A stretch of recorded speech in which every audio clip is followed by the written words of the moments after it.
Assalomu alaykum, yana men sizlar bilan Gulandom. Doimgidek harakatlar bilan sizni ko'nglingizga topib, kayfiyatingizni ko'tarishga yordam beraman. Bugun oxirgi darsimiz bu natijalar bilan bog'liq. Ya'ni shu o'rgangan raqslarimiz pari-pari yoki bo'lmasam lazgi raqsdagi harakatlar asosida o'zingiz uchun har qanday musiqaga mos qilib raqsga tushib ketishingiz uchun bugun improvizatsiya, ya'ni badiiy yo'nalishini o'rgataman. Qanday qilib bitta harakatni bir necha ko'rinishlari bo'lishi mumkinligi va siz qanday qilib ijod qilib ularni ko'paytirishingiz mumkinligi haqida o'rgataman. Bilasizmi, xuddiki tasavvur qiling, men sizlarga 4 xil koptokcha sovg'a qildim yoki koptokcha yoki bo'lmasa stakancha sovg'a qildim. Ana shu 4 xilini siz xohlasangiz joyini almashtirib, xohlasangiz bir-biriga ustiga qo'yib, o'rtalariga qo'yib, o'zingizni harakatingizni yaratishingiz mumkin. Bu juda ham oson aslida. Chunki ichki qalbingizga quloq solsangiz, sizga signal beradi, sizga o'rgatadi, sizga yo'nalish berishi mumkin. Faqat o'shani his qilishni o'rganishimiz kerak. Bu oylar davomida keladi. Bitta 1 oy, 2 oyda emas. Shunchaki ko'ring, bir necha marta qiling, kamida 1 oydan 3 oygacha bu narsani qilishga harakat qilib ko'ring va qachonki biz shu narsani mohiyatiga yetganimizdan keyin oson, juda ham oson maza qilib raqsga tushishingiz mumkin bo'ladi. Keling, hozir biz dastavval Farg'ona yo'nalishidagi bir ikkita harakatlarni improvizatsiyasini, keyin esa Xorazm raqsiga murojaat qilamiz. Demak, Farg'onada esimizda bo'lsa, davrabob harakatlarni o'tgandik, o'ngga, chapga yoki pari-parida sekin ko'tariladi, tushadi. Birinchi harakatimiz pari-parida shilchoklar bilan ko'tarilib, o'ng, chap bo'lishi mumkin. Endi biz bu narsani o'zgartirishimiz mumkin. Mana shu harakatda qanaqa ko'rinishlari mumkin? Ko'rinishlar turli xil bo'ladi. Ko'rinishlarni biz xonani 6-7 qismga bo'lgan holatda o'zgartirishimiz mumkin. Qanaqa bo'ladi? Mana bu 6 birinchi qismi, diagonal ko'rinishida ikkinchi nuqta, 3-nuqta, 4-nuqta, mana bu 5-nuqta, 6-chi, bu mana 7 va 8-nuqtalari. Bitta harakatni har xil nuqtada ijro etishimiz mumkin yoki 3 ta darajada, tepa qismidagi daraja, o'rta qismidagi daraja va yerdagi daraja, 3 ta darajada o'zgartirishimiz mumkin. Bu qanaqa bo'ladi? Misol uchun, pari-paridagi harakatimiz ne go'zaldir. Aqlim hayron, diagonal. Buni biz diagonalga 2-nuqtadan qilishimiz mumkin. 3-dan qilishimiz mumkin, lekin ahamiyat bering, doim iloji boricha sahnaga orqa bilan ko'p vaqt qarab qolish kerak emas. Shunchaki aqlim hayron qilib ko'rishingiz mumkin. Qarang, 5-dan 1, 2 yoki bo'lmasam 7-tochkaga qo'limizni almashtirib qilishimiz mumkin. Уровень 3 ta darajada esa ne go'zaldir, pastga qarab aqlim hayron, mana shu harakatni o'ylab topishimiz mumkin yoki bo'lmasam ne go'zaldir to'g'riga mana shu harakatni qilishimiz mumkin yoki shunchaki tepaga nuqtani qaratib bu harakatni qilishimiz mumkin. Demak, biz hozir bir harakatda o'zida bir necha ko'rinishini qilishimiz mumkin. Mana bunday qilib aylanib olishimiz mumkin. Yoki bo'lmasam 1, 2 yopdik, ochdik. Bu narsani ham pastdan ochimiz. Bu birinchi darajada qilishimiz mumkin, ikkinchi daraja yoki tepada bundoq qilib qilishimiz mumkin yoki yondan oldinga, oldindan orqaga. Xullas, har qanaqa tarafga qilib, oynaga qarab ijod qilishingizni so'rab qolardim. Nima uchun bu kerak? Bu o'sha musiqadagi ma'ni harakatlarim asosida o'zingiznikini o'ylab topishga juda ham yordam beradi. Yoki bo'lmasa, mana bu harakat qalbimizdan chiqdi. Misol, bu bo'lishi uchun birinchi darajada bo'lishi mumkin, o'rta darajada qilishimiz mumkin yoki tepadagi darajada qilishimiz mumkin va xohlagan 7 ta tochkaga qilishimiz mumkin. Xohlasak 1, 2, 3 yoki bo'lmasam chapdagi nuqta bilan 5 ni birlashtirsak bo'ladi. oldingi nuqta bilan oldingi nuqtani birlashtirib ber. Qarang, bitta harakatda biz hozir 12 xilini ko'rishimiz mumkin. Hisobda 8 ta va yana pastki o'rin, o'rta tepa darajada 12 ta bitta harakati. Endi tasavvur qiling, agar biz pari harakatlarda 8 ta harakatni o'rgansak, 8 tani yana 8 taga 12 taga ko'paytirsak, oho, 96 ta harakatni o'ylab topgan bo'lar ekansiz. Shuning uchun harakatlar juda ko'p. Uni o'zingiz ijod qilib kelishingiz mumkin bo'ladi. Keling, bo'lmasa hozir mana bunaqa qilamiz. Musiqani qo'yamiz. Mana shu o'rgangan harakatlarni turli xil ko'rinishlarini sizga ko'rsataman. Siz ortimdan qaytarishga harakat qiling va keyingisida esa o'zingiz shu narsani o'ylab topishga harakat qiling. Va sekin-astalik bilan bu navik deydi. Bu nimadan qatdandir berilmaydi. Bu shunchaki darslar davomida o'zlashtiriladigan bilim. Bu narsani bilganimizdan keyin, ijod qilishni boshlaganimizdan keyin zo'r bo'ladi. Misol, birinchi raqsim esimda bor, 1 oyda sahnalashtirganman. Andijon polkasini sahnalashtirganman, 1 oy sahnalashtirganman. Keyingi raqslarim esa misol 15 kunda sahnalashtirishga muvaffaq bo'lganman. Keyinchalik yana ijod qilganman 10 kunda, keyin 5 kunda, hozirda shu kunni o'zida sahnalashhtiraman. Demak, musiqa berishadi, shu kunni o'zida hattoki 1 soat ichida ham sahnalashtirishim mumkin. Demak, bu yillar davomida amaliyot bo'ladi sizga. Amaliyotlarni ko'paytirish esa sizning qo'lingizda. Boshladik. Musiqani qo'yamiz, harakatlarim asosida o'ylab topamiz. Mana bu harakatni esingizda bo'lsa, pari-parida o'rgandik. Diagonalga qilishimiz mumkin. Qaytishimiz mumkin. Diagonalga borishimiz mumkin. Yoki oldinga yurishimiz mumkin. Oldinda bor. Yoki pastki darajada qilib ko'rishimiz mumkin. Endi yelka bilan o'y, yelka. Mana bu harakatni ham qilishimiz mumkin. Endi yuramiz. Endi bu tarafga. Ko'zimda qoldi. Yonga. Asta aytsam sevgim yoki xasta qilarmi ko'nglim? Pastdan. Bu kabutarmi yoki pari, oy yuzi dilbar. Yondan yonga. Chiroyli. Bu kabutarmi yoki pari, oy yuzi dilbar, buncha chiroyli. Endi mana bu harakat. Tepaga. Diagonalga. Yondan yonga qilishimiz mumkin. Yana tepadan. Yelkamiz bilan. Xohlasak o'tirib. Oldinga qaradik. Dilbar qilar oxmanim, bu go'zalni bormikan sevgani. Bir qarashi dilbar qilar oxmani, bu go'zalni bormikan sevgani. O'zi shirin, so'zi shirin shu qizni, o'zim bo'lay bir umrga sevgani. O'zi shirin, so'zi shirin shu qizni, o'zim bo'lay bir umrga sevgani. Bu kabutarmi yoki pari, oy yuzi dilbar, buncha chiroyli. Tepaga endi yelka bilan. Yoki pari, oy yuzi O'ngga, chapga. chiroyli. Tepaga. Ketdi. Aylanib ham qilishimiz mumkin. Pastga, yonga, tepaga, pastga, yonga, tepaga. Bu kabutarmi yoki pari, oy yuzi Yuzimiz. dilbar, buncha chiroyli. Yana. Bu kabutarmi yoki pari, O'ng oy qo'l. yuzi dilbar, buncha chiroyli.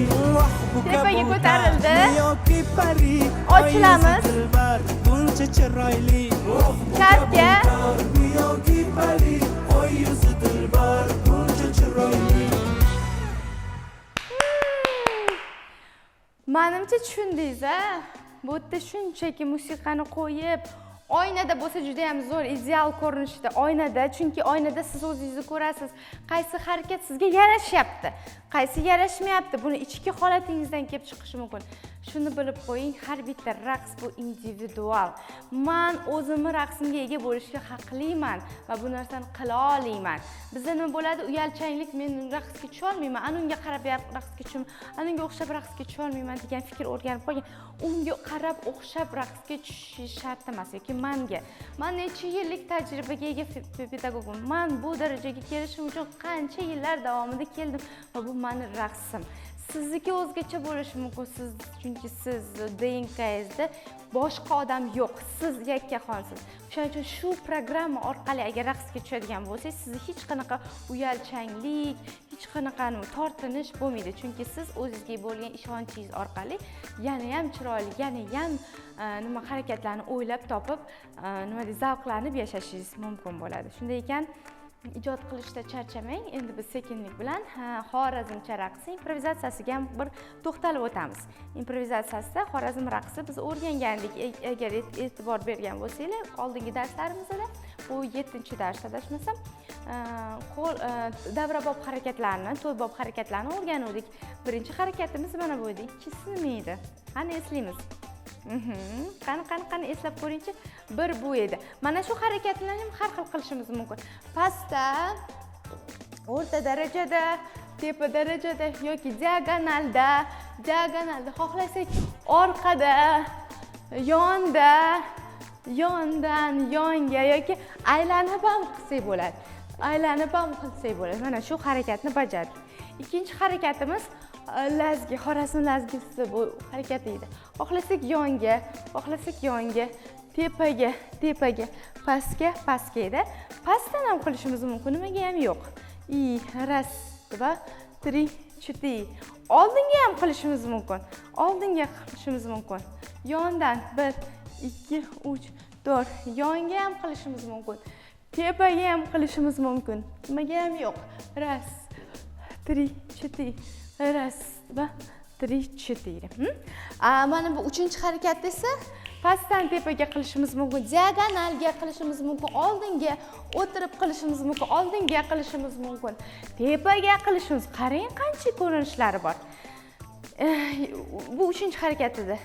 To'rtinchi harakatimiz esingizda bo'lsa, bu ham yondan qilishimiz mumkin, diagonaldan qilishimiz mumkin, xohlasak, tepadan qilishimiz mumkin. Uровень, daraja, pastki daraja, o'rtagi daraja, tepadagi daraja, orqa nuqtalar bo'yicha daraja aylantirib qilishingiz mumkin. Ikkinchi darajaga diagonal, bu yoqdan ham diagonal, tepada ham, bunda undan ham ko'p harakat topsak bo'ladi. Xuddi shunaqa qilib o'zingizni harakatlarni o'ylab toping. Demak, hozir yana bitta xorazmcha musiqani qo'yib, mana shu harakatlarni, turli ko'rinishlarni sizga ko'rsatib berishga harakat qiling. Qaysidirini balki eslab qolarsiz, qaysidirini shunchaki yodlab qolarsiz. Hozircha sizda ijod bo'lmayaptimi? Ijod qachon keladi? Qachonki stakan to'ladi-ku, mana bilimlarimiz stakanga qo'yamiz. U stakan to'lgandan keyin toshib ketadi. Bu o'sha toshgan paytda ijod qaynaydi. Lekin biz hali uni to'ldirmagunimizcha qiynalamiz, lekin to'ldiramiz. Bu degani ijod qilish kerak emas, kutib faqat bilim olish kerak degani emas.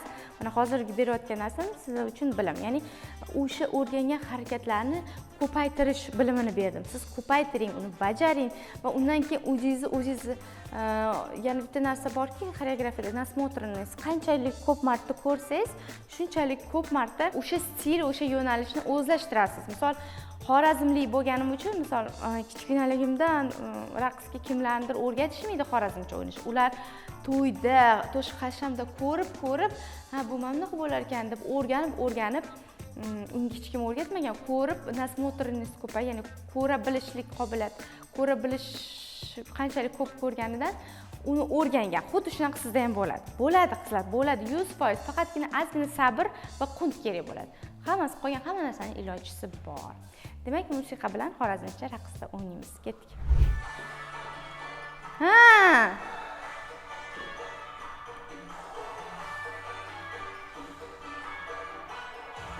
Darajalarda pastdan, o'rtada, tepada, diagonalga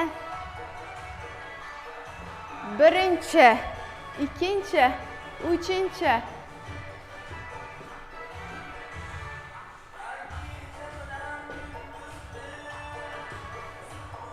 Ko'ringizmi, har xil yo'nasi. Keyingisi.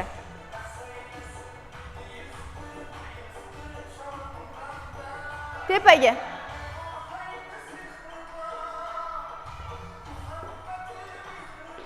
Ha.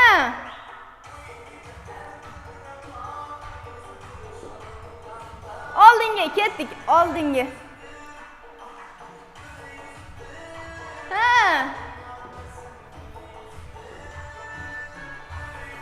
Ha. Oldinga. Darajalardan diagonal bilan yondan oldinga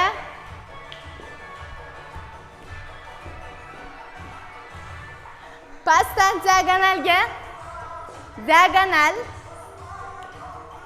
pastda bo'lishi mumkin, o'rtada bo'lishi mumkin, tepada bo'lishi mumkin. Kruk bilan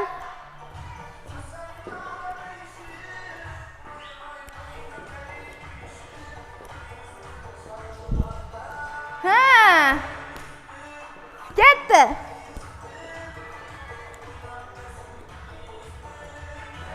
O'ngga. Qani o'zinglarnikini qilib ko'ringlar.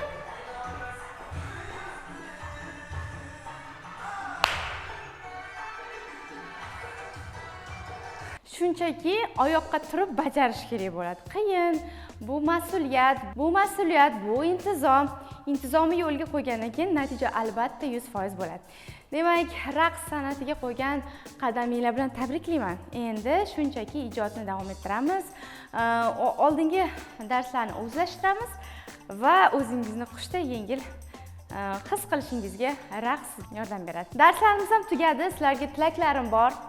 Eng muhimi, biz raqs orqali ichimizdagi menimiz bor-ku, shuni olib chiqishga yordam beradigan usullarni bajaramiz. Ya'ni biz ichimiz nima deyapti, nima xohlayapti, qaysi harakatni xohlayapti improvizatsiyada. Shu orqali siz o'zligingizni topib, nima xohlayotganingizni anglab, hayotda zavqlanib yashashingizga yordam beradi. Iloji boricha doim yoki sport yoki farqi yo'q, qanaqa harakat qilishdan qat'iy nazar harakatda bo'lishga, qanday harakat bo'lishidan qat'iy nazar jismoniy harakat bilan siz o'z sog'lig'ingizni saqlab qolishga intiling. Chunki biz nafaqat ong tarafdan, nafaqat ruhiyat, ya'ni o'sha tana bilan ham birgalikda 3 ta jabhani birlashtirib yashashga harakat qilishimiz kerak. Chunki bu bizani ya'ni ham komillikka va eng muhimi ichki xotirjamlikka, sakinatga, ya'ni ichki xotirjamlikka olib keladi va zavqlanib yashashga yordam beradi. Shunday ekan, tilagim doim xuddi shunaqa zavqlanib, hayotdan mazza qilib yashashga harakat qiling.